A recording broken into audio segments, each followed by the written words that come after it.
Praise the lord. దేవుని నామములో మీ అందరికీ వందనాలు. మీరందరూ బాగున్నారా? మీరందరూ బాగుండాలని నా అనుదిన ప్రార్థనలో నేను మీ కొరకు ప్రార్థన చేయుచున్నాను. ప్రియ సహోదరి సహోదరుడా, ఈరోజు మన విశ్వాసాన్ని బలపరుచుకునే మాటలుగా కొన్ని మాటలు మాట్లాడుకుందాము. నిజ దేవుణ్ణి సేవించే వారంగా క్రైస్తవ బిడ్డలంగా ఉన్న నీవు నేను ఈ రీతిగా అనుదినము మన విశ్వాసాన్ని బలపరుచుకునే మాటలుగా కొన్ని మాటలు మాట్లాడుకున్నప్పుడు దేవుని నామానికి ఘనత తెచ్చే బిడ్డలంగా ఉంటాము. ప్రియ సహోదరి సహోదరుడా, ఈరోజు క్రైస్తవ బిడ్డలం మనం విశ్వాసులు ప్రార్థన చేసేవారంగా ఉన్నాము. మరి కొందరు మనల్ని ఇతరులు మాట్లాడే రీతిగా ఉంటారు. మీరు నిజ దేవుణ్ణి అంటున్నారు, యేసు ప్రభువారిని నమ్ముకున్నారు. మరి మీకు ఏమి మేలు జరిగింది?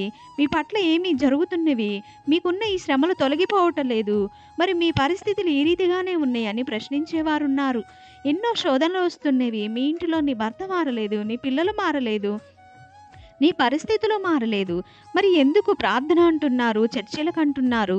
ఈ రీతిగా ఎందుకున్నారు మీరు? మీ మీ ఇంట్లో సమాధానం లేదు, నెమ్మది లేదు అని ఇతరులు మనల్ని మరి విమర్శించేవారుగా ఉంటున్నారు. ప్రియ సహోదరి సహోదరుడా, కృంగిపోమాకు. వారన్న మాటలకి నీ సమాధానం బలంగా ఉండాలి.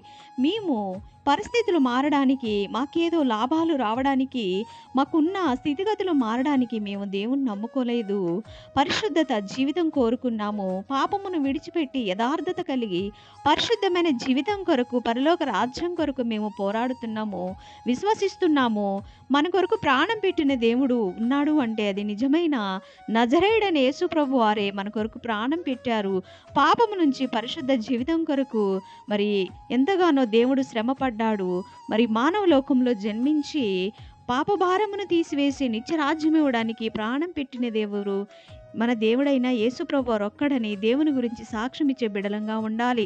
ఏదో ఆస్తులు వస్తాయి, ఐశ్వర్యం వస్తుంది, మన స్థితిగతులు మారుతాయని మనం దేవుని నమ్ముకోలేదు. పరిశుద్ధమైన జీవితం కొరకు, యథార్థత జీవితం కొరకు మనము దేవుణ్ణి విశ్వసించాము. ఇతరులకు కూడా నీవు ఆ రీతిగానే చెప్పే బిడ్డగా ఉండాలి. మరి దేవుణ్ణి నమ్ముకుంటే శ్రమలు పోతాయని ఎవరు చెప్పారు? శ్రమలు ప్రతి మనిషికి వస్తూనే ఉంటవి. ప్రతి మనిషికి బాధలు వస్తూనే ఉంటవి. ఇరుకులు, ఇబ్బందులు, రోగములు, అపబాధలు ప్రతి మనిషికి వస్తూనే ఉంటవి. అవి మన పరిస్థితులు, మనం చేసుకున్న మన చేతి నుంచి చేసుకున్న ప్రతి పొరపాట్ల వల్ల మనకు వచ్చే శ్రమలు. మరి ఆ రీతిగా అవి పోతాయని దేవుణ్ణి విశ్వసించట్లేదు కదా. మనం పరిశుద్ధమైన జీవితం కొరకు, యథార్థంగా ఉండడం కొరకు దేవుణ్ణి విశ్వసించాము. వాక్యానుసారమైన జీవితాన్ని కోరుకుంటున్నాము. పరిశుద్ధ జీవితం కొరకు ప్రయాసపడే బిడ్డలంగా ఉన్నాము. ఇతరులకు కూడా అమ్మా, ఈ పాపమును వదిలిపెట్టు, ఈ అబద్ధములు వదిలిపెట్టు, ఈ వంకర త్రోవల్ని వదిలిపెట్టు. మరి నిత్య రాజ్యానికి నీవు నీ కుటుంబము వారసుడు కావాలి. పరిశుద్ధ జీవితాన్ని జీవించమ్మా.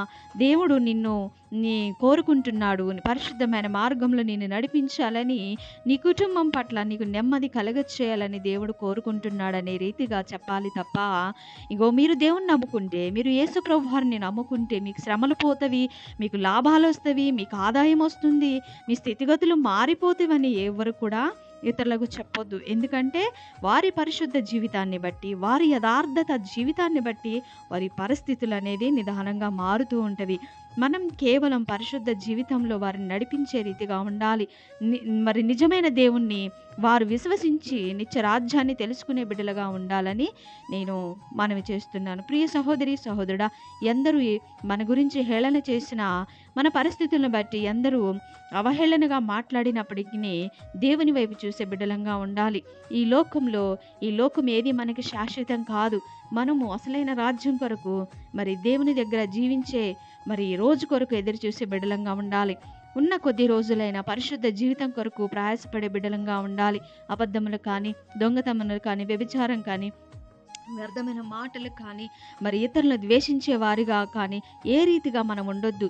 దేవుడు మనకి ఏ రీతిగా ప్రేమను పంచాడో మనం కూడా అదే ప్రేమను పంచుతూ, మరి దేవుని ప్రేమను చూపిస్తూ, మరి పరిశుద్ధమైన జీవితానికి పోరాడే బిడ్డలంగా ఉండాలి. ఇతరులకు కూడా పరిశుద్ధత గురించి చెప్పాలి. పాపమును వదిలిపెట్టి మరి పరిశుద్ధ జీవితం కొరకు వారు కూడా ప్రయాసపడే బిడ్డలుగా ఉండే రీతిగా మనం చక్కని మాటలు చెప్పాలి తప్ప, మరి దేవుణ్ణి నమ్ముకోండి మీకు మంచి జరుగుతుంది, దేవుణ్ణి నమ్ముకోండి మీకు అవి వస్తేవి ఇవి వస్తేవి అని ఏ రీతిగా చెప్పొద్దు. వారిలో ఉన్న యథార్థత, వారిలో ఉన్న నీతి, వారిలో ఉన్న పరిశుద్ధమైన జీవితాన్ని బట్టి హృదయపూర్వకంగా వారు మోకరించి అడిగినప్పుడు వారి పట్ల దేవుడు గొప్ప కార్యములు చేస్తాడు. వారి ప్రతి అవసరతను తీర్చడానికి దేవుడు సిద్ధంగా ఉంటాడు. ముందు మనలో యథార్థత ఉండాలా. యథార్థమైన జీవితం ఉన్నప్పుడు దేవుడు కార్యములు చేయటానికి సిద్ధంగా ఉంటాడు. ఆ యథార్థత, నీతి గురించి, పరిశుద్ధమైన జీవితం గురించి ఇతరులకు చెప్పాలి. పాపం నేడిచిపెట్టి పరిశుద్ధంగా జీవించండమ్మా.